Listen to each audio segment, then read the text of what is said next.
Maupay na adlaw haaton nga tanan, magandang araw po sa lahat ng mga nanonood ngayon dito sa aking YouTube channel, ang Madiskarteng Waray. Ngayon ay isi-share ko sa inyo ang aking napakasarap na recipe. Alam nyo ba na matagal ko na po itong pinag-isipan, pinagplanuhan kung ano nga ba ang pwede natin i-combination dito sa ating ube. Kaya naman mga kawaray, dito sa aking recipe ay hindi po kayo mapapahiya sa inyong mga customer dahil subok na subok at talagang ako mismo ang nagluto nito. At alam nyo ba na hindi ko ito isinishare kapag hindi perfect ang niluluto ko?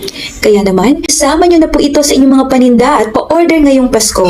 Dito sa aking ube na recipe na ito na talaga namang pinag-isipan na matagal kong pinagplanuhan ang ating mga ingredients na gagamitin. So ano pang hinihintay natin? Sisimulan ko na. At ipakikita ko na sa inyo kung paano nga ba ako magluto ng masarap na ube halaya. Lalagyan natin ito ng twist. Lalagyan natin ng dolce.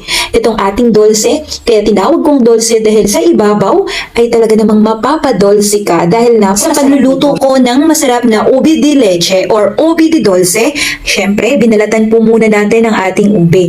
Dito ay nakabili ako ng 1 kilong ube. Nakabili ako sa Talipapa and then ito ay 80 pesos lang itong nabili ko. Napakadami na nating magagawa sa 1 kilo. Dito ay pakukuluan na natin ito ng 6 cup of water. Ang pagluluto dito ay pakukuluan lang natin hanggang sa mawalan na po ito ng tubig. Dahil nga po ang hinahanap natin dito ay para lumambot itong ating ube at hindi na tayo mahirapan. Itong aking ube ay nakastack na po ito sa bahay ng 2 linggo. Buti na nga lang po at hindi nabulok dahil pinag-iisipan ko pa talaga kung ano nga ba ang pwede kong ilagay na ingredients na talagang perfect ang lasa niya. Ito na nga po mga kawaray, malapit na po siyang mawala ng tubig. Kaya naman natin talagang pinakukuluan ito ng medyo matagal para kapag i-mixer natin, gamitan natin ng hand mixer o stand mixer ay hindi na po siya mahirap pa. Siyempre kung wala kayong stand mixer, hand mixer, kung may blender naman kayo ay pwedeng-pwede po. Pero kung wala naman kayong blender, ayan, durugin nyo na lang po. Ito na, natapos na at wala ng tubig. Ito ay imimix naman na po natin ito sa ating stand mixer. Dahil nga po wala naman ang blender ko kasi medyo nasira na at saka madami po itong ating ginawang ube 1 kilo. Kaya naman sa mixer ko po siya inilagay. Basta bago nyo ilagay sa mixer, kailangan malambot na ang inyong ube at matagal nyo na po itong pinakuluan. At saktong-sakto lang ang 6 cup of water. Wala kayong stand mixer, wala kayong hand mixer at mayroon naman kayong blender, pwede nyo pong gamitin yon. Pero kung wala kayong blender at walang-wala talagang lahat na gamit dahil katulad ko nagsisimula pa lang ay walang-wala, lalong-lalo na sa probinsya, ito ay mainam sa inyo na magdagdag pa kayo ng tubig at talagang palambutin nyo ng sobra-sobra ang inyong ube. And then, okay na po yan. Na-mix na natin. Sa mga gilid-gilid niyan ay medyo may buo-buo pa. I-scrape po natin yan para mahalo lahat at magkapantay-pantay ang kanyang pagdurog. Kaya naman, pagka okay na at medyo durog na siya, ngayon ay ilalagay naman na po natin ang ating gatas. Dito ay naglagay ako ng Alaska Evap.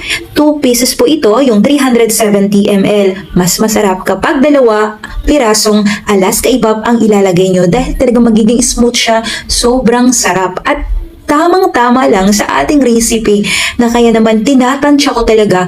Ayoko ng matamis, ayoko din ng matabang. Gusto ko swak lang ang lasa at napakasarap. Kaya naman dito ay maglalagay po tayo ng 2 pirasong gatas. Ito ay 370 ml. Depende sa inyo yun kung anong brand ang pwede nyong gamitin. Kasi sa akin, talaga namang Alaska po ang ginagamit ko dahil napakalinamnam po niya.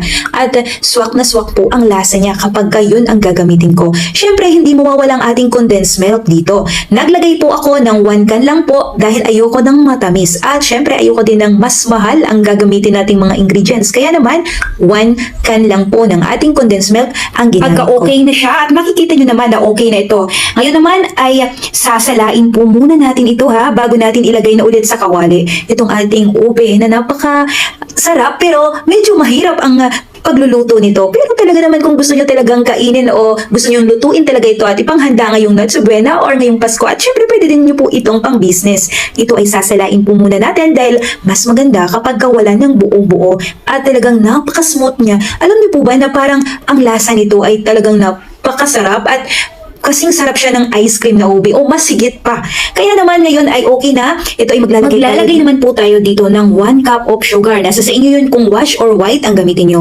And then maglalagay naman tayo ng ube flavor. 2 teaspoon lang po ito. Dito ay nakabili po ako sa Shopee. Kung magtatanong kayo kung saan ko nabili itong ating pang flavor ng ube flavor para lalong mas masarap, dito ay nag-order po ako sa Shopee dahil dito nga po sa amin ay malayo naman po ang bilihan. Kaya naman, itong Bakersfield po ang in-order kong pang-pa-flavor dahil ito ay napakasarap din po niya. So, ito na ang gagawin na natin dito ay hahalu-haluin na natin itong ating ube. Ngayon ay bubuksan na po natin yan ang ating apoy kapag nailagay na natin ang ating asukal at ang ating ube flavor. Tsaka naman na po natin bubuksan ang apoy para tuloy-tuloy po ang pagluto nito. Dito ay suggest ko sa inyo, kailangan nyo ng katulong kapag magluluto kayo dito dahil nakakangalay po talaga. Kung gusto mo talagang makakain ng masarap na ube, kaya naman tiyaga-tiyaga lang talaga. And then, eto na nga, malapit na po yan matapos at na-excite na talaga akong tikman ang gawa natin. Kahit nakakangalay, okay lang kapag makakain ka naman ng masarap, diba? Pagka napapansin nyo na medyo okay na, tumitigas na siya, yan, ang ibig sabihin lang yan ay okay na yan, luto na at pwede na natin ilagay sa ating mga lagayan. Nasa sa inyo kung ano nga ba ang pwede nyong lagayan dahil itong akin talaga ay pangkain lang namin, panghanda din sa birthday ng nanay ko. Ito ay pwede kayong gumamit dito ng microwavable na 500 ml. Dito ay makakagawa na kayo ng 8 to 10 pieces po ito. At para pumantay o pantay ang ating pagluluto ng ating ube, dahil nga po per layer ito, kailangan po natin itong ipaplat at gagamit kayo dito ng gloves or plastic para madali lang yung iplat ito. Pagka okay na at naplat na, ngayon naman ay gagawa na tayo ng ating dulce de leche. Para sa ating dulce de leche ay kakailanganin natin dito ng condensed milk. 1 can po ito, 300 ml. Dito ay gumamit ako ng cowbell. All-purpose flour, 1 cup po ito. Ngayon ay pagsasamahin lang po natin ito para wala po ang pamumuo at hindi tayo mahirapang pagsamahin ang ating all-purpose flour at ang lahat ng mga ingredients. Pagka okay na at nahalo na natin, maglalagay naman tayo dito ng Alaska Evap. 1 can po ito or 1 cup. Then pagka okay na, ngayon ay ilalagay naman na natin ang ating egg yolk. 5 pieces po ito, medium size lang po ang ginamit ko dito. I-mix lang ulit natin siya. Pagka na-mix na natin, ngayon ay sisindihan na po natin ang ating apoy para po lulutuin natin ito sa mahinang apoy lang po ito ha. Huwag niyo pong palalakasan ang inyong apoy dahil to ay mabibigla ang pagluto nito at papangit. Titigas po itong ating dulce de leche. Sa pagluluto nito ng ating dulce de leche ay napakadali lang din po ito. Pwede din po nyo itong ipalaman sa inyong mga ube palitaw. Ayan, pwede nyo po itong ipalaman itong ating dulce. Ngayon ay maglalagay tayo dito ng vanilla extract. 1 teaspoon po ito ang inilagay ko dito para lalong masarap. Hindi po ako naglagay dito ng lemon. Itong paborito kong lemon, inalis ko muna dito. Syempre kasi ube po ito. Kaya vanilla extract lang po ang ginamit ko. Pagka okay na at medyo smooth na siya na pwede na nating ibabaw yung kung nakagawa kayo ng aking palaman ng ube palitaw or ube yema palitaw, ito po, ganyan lang po ang tamang consistency nitong ating dulce de leche. Ganito lang po siya, medyo matigas-tigas na. Ayan, okay na po ito. Ngayon ay papatayin nyo na po ang inyong apoy at tatanggalin nyo na po agad ito dahil baka tumigas or masunog ang ilalim niya. Pagka okay na, ipapatong na natin sila. Dito ay ilalagay na natin sa ibabaw ng ating ube. I-spread lang po natin siya. Depende sa inyo kung gaano kakapal ang gagawin nyo. At dahil nga pangkain lang po namin ito, kaya medyo madami para lalong masarap at mapapawaw ang kakain nito, kaya dinamihan ko na. At okay na siya. Dito naman sa isa, itong atin ay medyo may sumobra pa, kaya naman naglagay po ako ng isa pang tab. Kung gagawa kayo or magluluto kayo ng ube, ngayon ay suggest sa inyo na ang inyong gamiting tab ay 500 ml para hindi ganun kadami ang ilalagay nyo. At pwede nyo po itong ibenta ng 100 to 120. Depende kung gaano nga ba kadami or gaano nga ba kalaki ang ginastos nyo. Nagdedepende sa gastos nyo ang inyong mga presyo. Hindi lang po ito gagayahin sa iba kung magkano ang paninda or magkano ang benta ng isa, ayun ang gagayahin nyo. Wag po, dahil hindi po tayo pare-parehas ng ingredients. Kaya naman ay suggest sa inyo na magkaroon kayo ng dahil nga po ay okay na. Ngayon ay ang panghuli na po ito. Sa ating ingredients dito ay gagamit tayo ng wash sugar. 1 cup po ito. Ito ay tutunawin natin. Kailangan po ang inyong kawali or kaserola na gagamitin. Ito ay mainit na bago nyo po ilagay ang inyong asukal dahil tutunawin gagawin natin ito, gagawin natin itong caramelize. Pero kakaiba po ang gagawin natin. Hindi siya yung tulad ng inilalagay natin sa ating leche plan. Dito ay kakaiba at may twist tayong gagawin. Pagka okay na at tunaw na, ngayon ay ilalagay naman natin dito sa ating 1 cup of water. Ilalagay po natin ito, ibubuhos po natin siya. Pagka na okay na siya, lusaw na agad lahat ng ating asukal kasi mamumuo yan kapag para maging malapot itong ating ibabaw. Ngayon ay magtutunaw tayo ng 2 tablespoon of all-purpose flour sa 1 cup na tubig. Ayan, ibubuhos po natin ito. Dahan-dahan lang po talaga ang apoy para hindi mabigla or mamuo itong ating ilalagay na all-purpose flour. And then, wag nating hayaan na hindi natin ihahalo or hahalu-haluin dahil po mamumuo po ang ilalim nito. Pagka okay na at malapot na ito, ngayon naman ay hahanguin na po natin at ilalagay na natin sa ibabaw ng ating dulce de leche.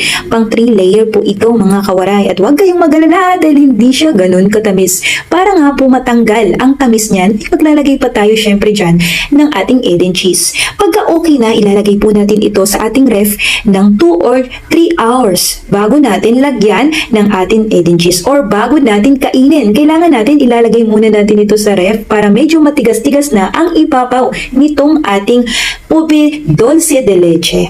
So, eto na. After 3 hours or 2 hours, ayan na. Maglalagay na tayo dito ng Eden cheese. Ang ginamit kong cheese dito ay Eden. Nasa sa inyo yun kung anong brand ang pwede nyong gamitin. Sa akin talaga, doon talaga ako sa napakasarap na cheese. Walang iba kundi yung Eden cheese. So, eto na. Napakadaming Eden. Pati ang aso kong si Patrick. Talagang gustong-gusto niya. Paangat pa siya at napaupo sa upuan para lang makatikim nitong napakasarap. Alam mo, mahilig din ito sa matamis Pinagbabawal ko nga siya. Kaso nga lang yung may nahuhulog konti. Talagang pinupulot niya. Napakasarap talaga nitong ating ube de leche. Amoy pa lang, talagang napakasarap na. So ano pang hinihintay niyo mga kawaray? Kung gusto niyo ng pagkakakitaan, gawin nyo na po itong ating masarap na ube de leche. Dito, kung gusto nyo po nga hiramin ang aking picture na pwede nyong paninda, I suggest na puntahan nyo po ang aking page, Hasmin Kabikes. Ayan, i-search nyo po yan at pwede kayong mag-follow sa akin kung gusto nyo lang. Hiramin nyo po yun at tulong ko po yun sa inyo na kahit nasa bahay ka lang ay pwede kang kumita. At dito sa aking video ay talagang step by step ko po siyang itinuturo at alam ko na matututunan nyo po ito at hindi na po kayong magkakamali pa. So ano pang hinihintay nyo? Gawin nyo na po ito! Kaya naman, shoutout na po natin ang lahat ng mga nanonood sa aking YouTube channel. Thank you po sa walang sawang patuloy na panunood nyo at pagkukomment nyo sa akin. Talaga namang nakakatuwa dahil palagi kayong nandyan at talaga namang marami na po akong nakikilala dito sa comment section. Talagang memorize ko na yung mga pangalan ng mga nagko-comment sa akin. At sana darating ang araw na masuklian ko din po yun. Thank you po sa inyo sa walang sawang panonood niyo sa akin. At ito na, umpisahan na po natin. Simulan na natin mag-shoutout sa lahat ng mga nagpapa-shoutout.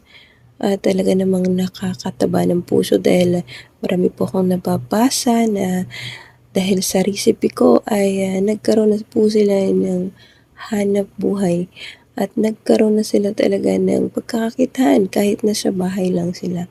Yun naman talaga ang main purpose ko dito, ang makatulong. Thank you po at ito na, shoutout po muna natin si Ma'am Josima. Hindi sinabi kung ilang minuto, ilang steam cake at yung ilagay top it kung cheese ba yan o say butter or white chocolate.